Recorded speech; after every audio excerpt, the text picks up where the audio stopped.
Bonjour, bienvenue sur ma chaîne YouTube L'univers de Megumi en Reiki. Pour ceux qui découvrent pour la première fois, bien enchanté, je m'appelle Megumi. Pour ceux qui regardent, visionnent régulièrement, ceux qui reviennent régulièrement, ceux qui donnent des likes, je vous remercie, je suis bien soutenue. Alors aujourd'hui, je vais parler d'un sujet que je conseille souvent à mes amis et mes camarades de Reiki. Donc peut-être que ça sera pour quelqu'un qui sont initiés. Et mais même ceux qui ne sont pas initiés, si vous êtes curieux, je pense que vous pouvez trouver quelque chose de utile peut-être pour votre mieux-être. En tout cas, j'espère et que je souhaite. Alors, donc, c'est une recommandation que je fais souvent à mes élèves, donc à mes camarades de Reiki, c'est que vraiment de donner des séances de Reiki aux autres. Alors, évidemment, il y a plusieurs types de personnages et de caractères. Et que là, ce que je parle, donner les séances, c'est vraiment professionnellement, pas dans un cercle de rencontres Reiki, etc. Après, je ne dis pas que c'est pas bien de faire rencontres Reiki, etc. Non, c'est pas ça, hein, c'est pas du tout ça.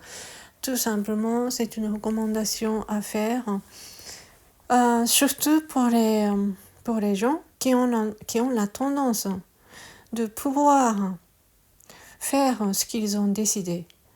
C'est-à-dire que quelqu'un qui est déterminé, quelqu'un qui a la force de sa décision, qui peut vraiment réaliser ce qu'ils ont décidé. À ces personnages-là, évidemment, c'est pas bien et mauvais tout ça, hein, je ne suis pas là pour critiquer ces gens-là, mais tout simplement à ce genre de type de personnes, je recommande de donner la séance de Reiki à autrui. Et autre type, c'est que ceux qui sont plutôt discrets, mais c'est ce qu'il y a de rigolo et marquant, c'est que selon des personnes, dès que la personne soit initiée, il y a des gens qui tombent juste devant leurs yeux dès le premier soir, dès le premier jour, en rentrant de l'initiation chez cette personne, il y a des urgences. Il y a des situations où quelqu'un a besoin de ses mains du Reiki ou quelconque. Vraiment selon des cas différents, mais ça arrive. Ou alors il y a des gens qui ont des familles malades, qui ont besoin des séances de Reiki vraiment quotidiennement. Alors souvent ces personnes-là qui sont plutôt discrets, mais qui donnent des séances de Reiki sans arrêt, mais qui n'osent pas dire parfois, et qui donnent comment dire, l'impression qu'ils n'ont pas confiance en eux. À l'intérieur d'eux, ça va, ils ont la confiance, mais l'attitude, le regard par les extérieurs, que ça se voit que, voilà, parfois ça donne cette impression-là. À ces gens-là aussi, je recommande de donner la séance de Reiki, mais en dehors de quelqu'un de famille, de quelqu'un de proche,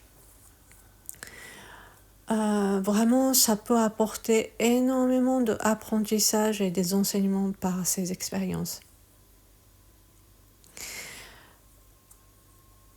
Parce que, en fait, dans le cas où les gens qui ont la tendance de vraiment réaliser ce qu'ils ont décidé, même s'ils sont fatigués, même s'ils sont en train de subir quelque chose, ils réalisent.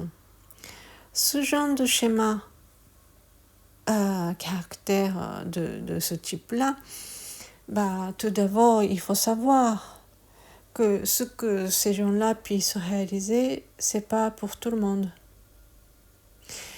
À travers la séance de Reiki, nous allons reconnaître ce que les autres ne peuvent pas le faire. Pas par la manque de volontaire, pas par un manque de motivation ou quoi que ce soit. C'est vraiment bien fait du Reiki, ça nous montre beaucoup de choses sur les plusieurs plans différents.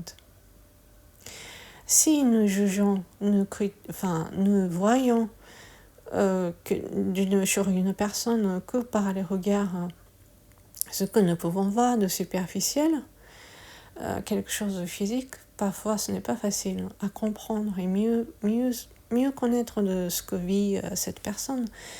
Mais à travers la séance de Reiki, nous pouvons vraiment nous apercevoir si jamais c'est nécessaire pour la guérison holistique de la personne. Ça nous montre quel serait le blocage, quel serait le schéma répétitif de la personne.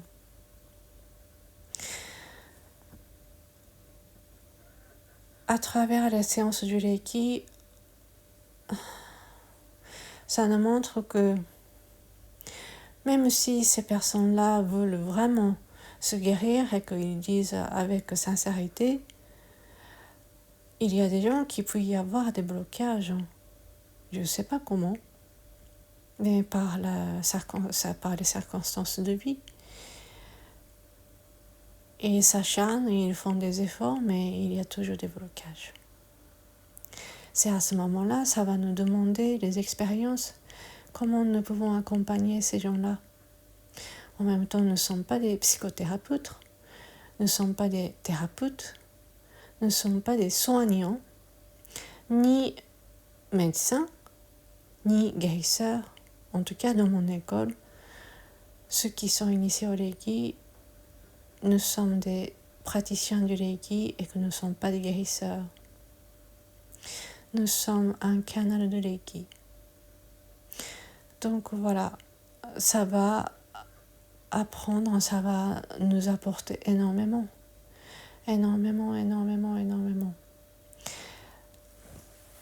Peut-être que j'ai aussi cette tendance-là où les gens d'extérieur me considèrent comme quelqu'un qui est définitif, ou qui est déterminé, ou qui réalise vraiment ce que j'ai décidé. Peut-être. Mais moi aussi, je fais attention à ce point de vue-là. Ceux qui ont la force de pouvoir réaliser, par exemple, l'auto-traitement tous les jours, ou Kenyoku, toutes les techniques que j'ai recommandées, la plupart de ces gens-là sont bloqués souvent pour donner les séances aux autres. C'est vraiment bien, vraiment ça s'apprend énormément de choses, donc je recommande. En fait, rien que la séance même, oui, c'est quelque chose, il faut s'habituer, mais ça peut se passer en regardant le manuel. Tout ce qui est technique, ça va se faire et puis ça va s'habituer. Mais plutôt, tout ce qui va se demander, c'est vraiment après la séance.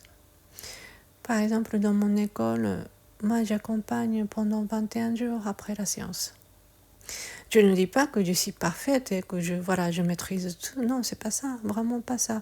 Mais juste, je partage par mes petites expériences ce qui pourrait apporter si jamais il y a des gens qui ont besoin de ces informations. En tout cas, pendant ces 21 jours-là, déjà, nous prenons conscience de ce qui est capable et ce qui n'est pas capable. Et comme ça que nous découvrons la partie sombre, la partie ombre, les blocages qui dépassent de leur volontaire, leur motivation et leur capacité et leur conscience même.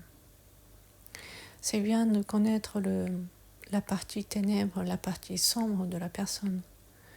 Comme ça, à travers ces expériences, nous allons reconnaître notre partie d'ombre, notre partie sombre, notre ténèbre que nous avons tous en nous. C'est pour cela que je recommande de donner les séances aux autres. Donc voilà. En tout cas, merci d'avoir regardé jusqu'à la fin. On va se retrouver sur les autres vidéos. Arigatou gozaimashita. Mata ne, à bientôt.